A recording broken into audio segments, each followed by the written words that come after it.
Sex کی شوقین 3 ایسی عورتیں جو مرد کی مردانہ طاقت اور اس کی ٹائمنگ کی دشمن ہوتی ہیں۔ پہلی، دوسری، تیسری۔ ناظرین، آج ہم ان عورتوں کی بات کرنے جا رہے ہیں جن عورتوں کو ہمارے معاشرے میں برے الفاظ میں یاد کیا جاتا ہے۔ ایسی عورتیں مردوں کے ساتھ ناجائز تعلقات کی شوقین ہوتی ہیں۔ ایسی عورتیں ایک ہی وقت میں ایک سے زیادہ مردوں سے تعلقات بناتی ہیں۔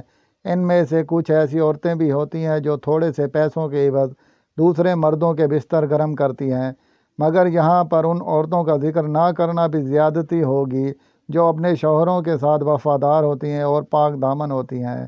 لیکن ہمارا آج کا موضوع وہ عورتیں ہیں جو مرد سے زیادہ مرد کی ٹائمنگ کی دشمن ہوتی ہیں، اور ایسی عورتیں ہمیشہ ایسا مرد تلاش کرتی ہیں جن میں مردانہ طاقت اور ٹائمنگ بہت زیادہ ہو۔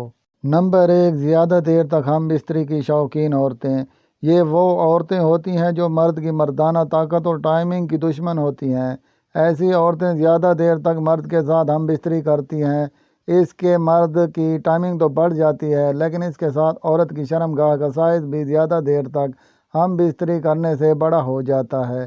ایسی حالت میں عورت مرد کا نفس باہر نہیں نکلنے دیتی یہاں تک کہ مرد فارغ ہو جائے۔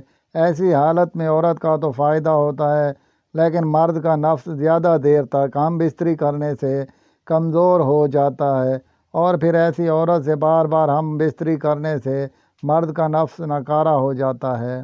نمبر 2، پیچھے سے ہم بستری کروانے کی شوقین عورتیں۔ عورتوں کی ایسی قسم بھی مرد کی طاقت اور اس کی ٹائمنگ کی دشمن ہوتی ہے۔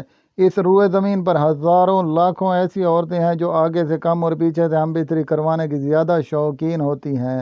عورت جب پچھلے حصے سے ہم بستری کرواتی ہے تو اسے بہت مزہ آتا ہے، کیونکہ ایسی حالت میں مرد کا نفس بہت زیادہ رگڑ کھاتا ہے، اور ایسی عورت سے بار بار ہم بستری کرنے سے مرد کا نفس کمزور اور ڈھیلا ہو جاتا ہے۔ اس کے بعد وہ مرد کسی عورت کے قابل نہیں رہتا۔ نمبر 3، مشت زنی کی شوقین عورتیں۔ ایسی عورتیں جو ہم بستری کے دوران مرد کے نفس کو ہاتھوں میں پکڑ کر مشت زنی کرتی ہیں، مرد کے نفس کو مسلتی ہیں یا رگڑتی ہیں، تو ایسی عورتیں بھی مرد کی طاقت اور ٹائمنگ کی دشمن ہوتی ہیں۔ ایسی حالت میں نقصان صرف مرد کا ہوتا ہے، اور مسلسل یہ عمل کرنے سے مرد کا نفس چھوٹا اور کمزور ہو جاتا ہے، اور اس کی رگیں ابھر آتی ہیں اور مرد ناکارہ ہو جاتا ہے۔ ناظرین، بہترین اقوال زرعی کے لیے ہمارے چینل کو سبسکرائب کر لیں اور گھنٹی کے بٹن کو دبا دیں تاکہ اس طرح کی معلوماتی ویڈیوز آپ کو بر وقت ملتی رہیں۔ شکریہ۔